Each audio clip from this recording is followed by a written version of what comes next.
All right, so let's dive into something pretty interesting today. This whole Collins elite thing. You sent over this excerpt from a German YouTube video. It's exploring conspiracy theories, and this one's all about well, I suppose it's secret organization within the Pentagon. But here's the thing: even the source says there's no actual proof that they really existed. So what we're going to do is we're going to look at the claims. See what evidence there is, and try to figure out if there's anything to this whole Collins elite idea. You know what really struck me is how this theory connects to something real, like real government interest in UFOs. Remember ATIP, the Pentagon's Advanced Aerospace Threat Identification Program? That was a real program investigating UFOs. Right. So there is some precedent for the government looking into this stuff. But what makes the Collins elite theory so weird is that they thought UFOs weren't aliens, but something much darker, like demonic. And it gets even more interesting when you think about this group, supposedly made up of fundamentalist Christians in the Pentagon. They drew inspiration from the occult, like they focused on the works of Aleister Crowley, this controversial guy from the early 20th century. He was known for his rituals and trying to contact interdimensional entities. Okay, so we're talking about government officials, possibly looking into UFOs and using the occult for answers. That's a crazy mix. Why Crowley specifically, though? Well, Crowley was a big figure in the occult revival in the early 20th century.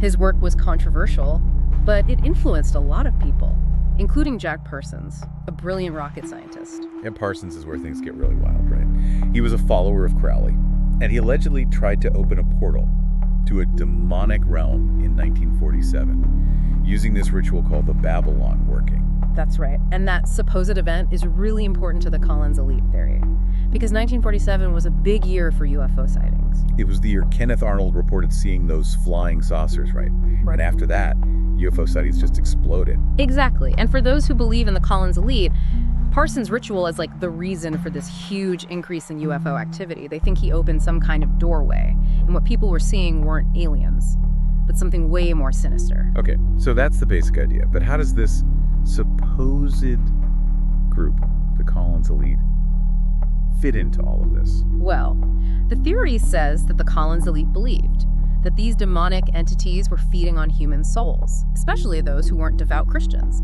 They saw themselves as fighting a spiritual war, and their research was all about understanding these entities and finding ways to fight them. So they believed the threat wasn't just from above, but from within. Like a battle for the souls of humanity. That's a pretty scary thought. It is, and it gets even more unsettling. When you look at what they supposedly believed about what happens after death, according to the source material, they thought most souls, even those of believers, would be tricked by demons and devoured. It's a very dark and disturbing worldview. Yeah, definitely not your typical Sunday school lesson. And this research wasn't just about understanding these forces right. They wanted to weaponize them. The source says they were trying to use demonic power for the military, like making new weapons or even messing with people's minds. Right. And that part of the theory is particularly interesting because it reminds me of some real-world things, like MKUltra, the CIA program that experimented with mind control. It's like something straight out of Stranger Things. Right. It does show how governments have been willing to explore the fringes of science, even if it means doing things that are ethically questionable. It makes you wonder, where's the line between scientific exploration and crossing into dangerous territory? It does. But we have to remember that we're dealing with a lot of guesswork here. The source material, while interesting, doesn't actually prove that the Collins elite existed, let alone that they were involved in something like MKUltra. True. And to be fair, the YouTube video we're talking about, it does mention a book that supposedly goes deeper into the Collins elite. It's called The Collins Elite by Nick Redfern. Ah, yes. Redfern says he was contacted by a chaplain named Bosch, who worked for the U.S. Air Force Office of Special Investigations, or FACESA. Bosch apparently believed UFOs were demonic, and he claimed he was invited to join the Collins elite. He's the one who supposedly connected Redfern with a former member of the group. So it's like a story built on a chain of sources, with each link maybe adding another layer of uncertainty. Exactly, and it's important to note that even Redfern himself doesn't completely believe the Collins elite theory. He presents the information he got, but he also says it's outlandish and that there's no solid evidence. Okay, so let's say, just for argument's sake, that there was a group like the Collins elite operating within the Pentagon. What would their goal be? What were they trying to do with all this supposed research and manipulation? Well, According to Redfern's book, the Collins elite thought that humanity's increasing secularism and what they saw as moral decline were proof of demonic influence. Their mission, as they saw it, was to fight this influence and save humanity from damnation. So, like a classic good versus evil story, but on a huge scale. They thought they were in a spiritual war against forces that were controlling humanity from the shadows.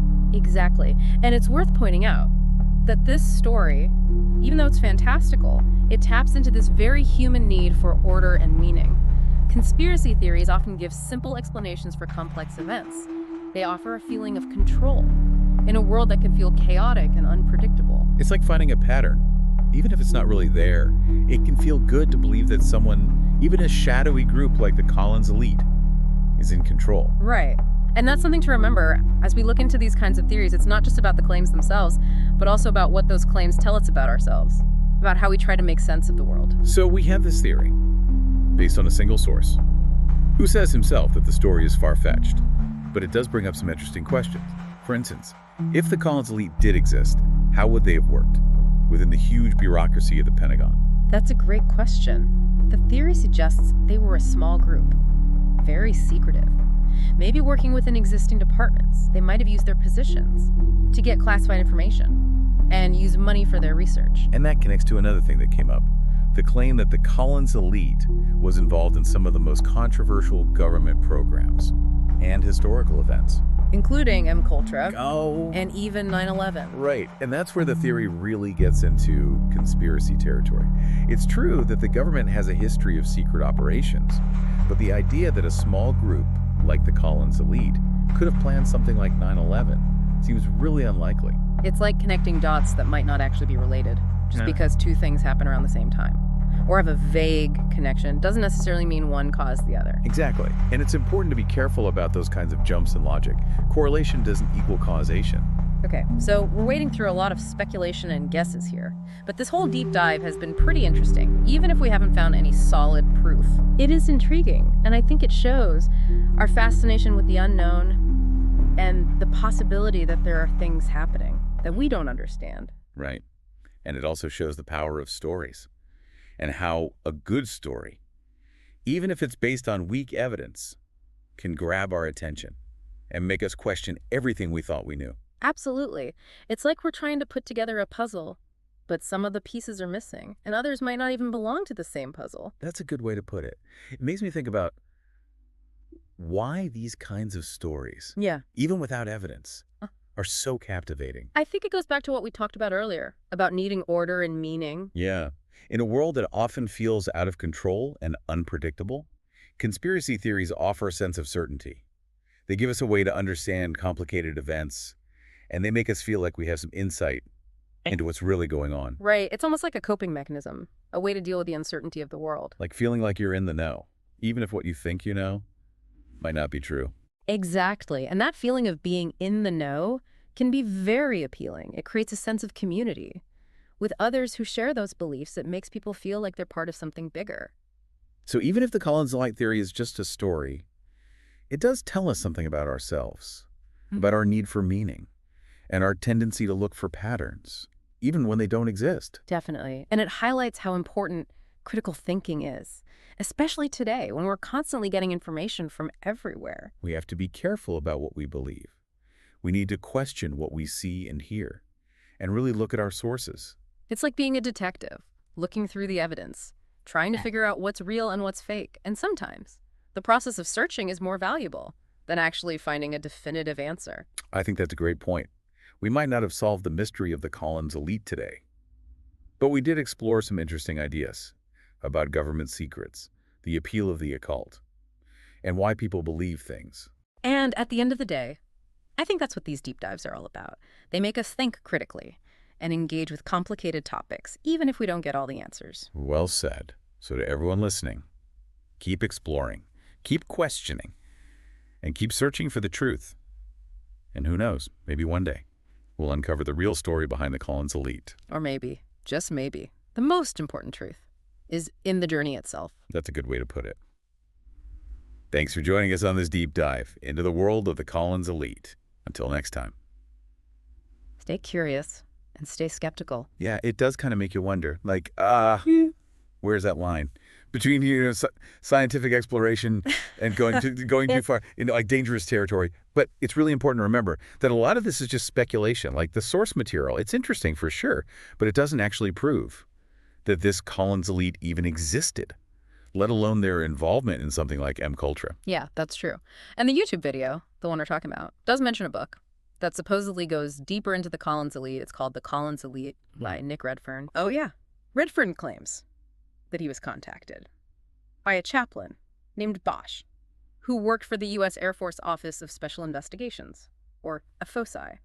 Bosch apparently thought UFOs were demonic, and he said he was invited to join the Collins elite, and he's supposedly the one who connected Redfern with a former member of the group. So it's a story built on a chain of sources, and each link could be adding more uncertainty. Right. And even Redfern himself doesn't totally endorse the Collins elite theory. He presents the info he got, but he also acknowledges that it's pretty out there and lacks solid evidence. So let's just say, for the sake of argument, that there was a group like the Collins elite working inside the Pentagon. What would their goal be? Like, what were they trying to accomplish with all this research and manipulation? Redfern's book says the Collins elite believed that humanity becoming less religious and what they saw as a decline in morals were signs of demonic influence. They saw their mission as fighting this influence and saving humanity from damnation. Okay, so like a classic good versus evil story, but on a massive scale.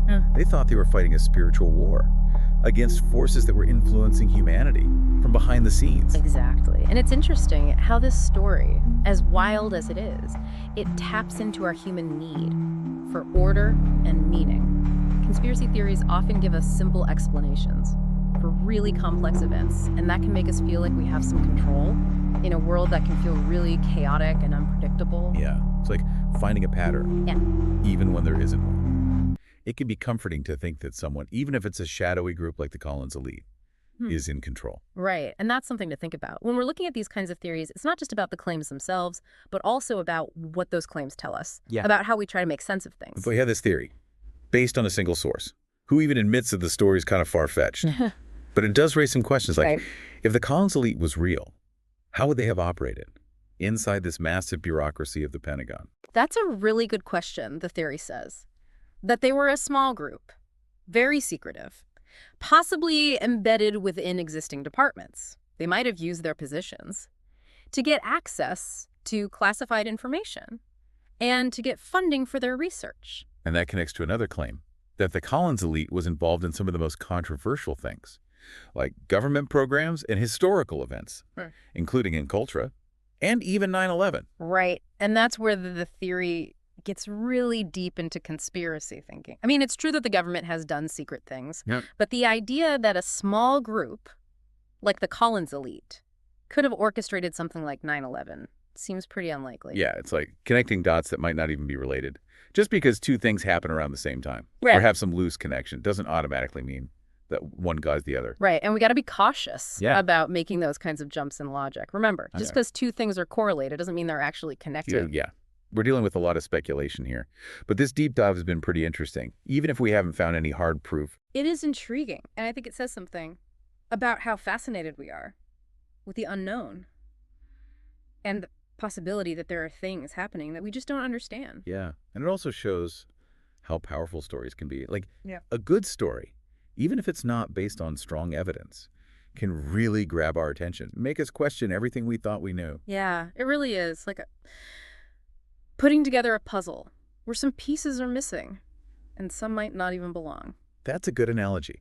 It makes me think about why we're so drawn to these kinds of stories, even when there's not much evidence. I think it goes back to that need for order, that need for meaning. Yeah, when the world feels chaotic and unpredictable, conspiracy theories offer a sense of certainty. They provide like a framework for understanding things. They make you feel like you have some insight. Right. It's almost like a way to cope with uncertainty. Feeling like you're in the know. Yeah. Even if what you think you know might not be true. Exactly. And that feeling of being in the know, it can be really powerful. It can create a sense of community with others who share those beliefs. So even if the Collins elite story is just a story, it tells us something about how we think, about how our minds work. Absolutely. It shows how important critical thinking is especially now, when we're bombarded with information constantly. Let's be careful about what we believe. We need to question things. Yeah. And look at our sources. Yeah, like being a detective, sifting through the evidence, trying to separate fact from fiction. And sometimes, maybe the journey is more important than actually finding a definitive answer. That's a great point. We might not have solved the mystery of the Collins elite today, but we've had a good discussion about government secrecy, the occult, and the psychology of belief. Yeah, these deep dives, they're all about making us think, engaging with these complicated topics, even if we don't have all the answers. Exactly. So to everyone listening, keep exploring, keep questioning, and keep searching. Maybe one day, we'll find the truth about the Collins elite. Or maybe the real truth is in the search itself. Well said. Thanks for joining us on this deep dive into the Collins elite. Until next time, stay curious, and don't be afraid to question things.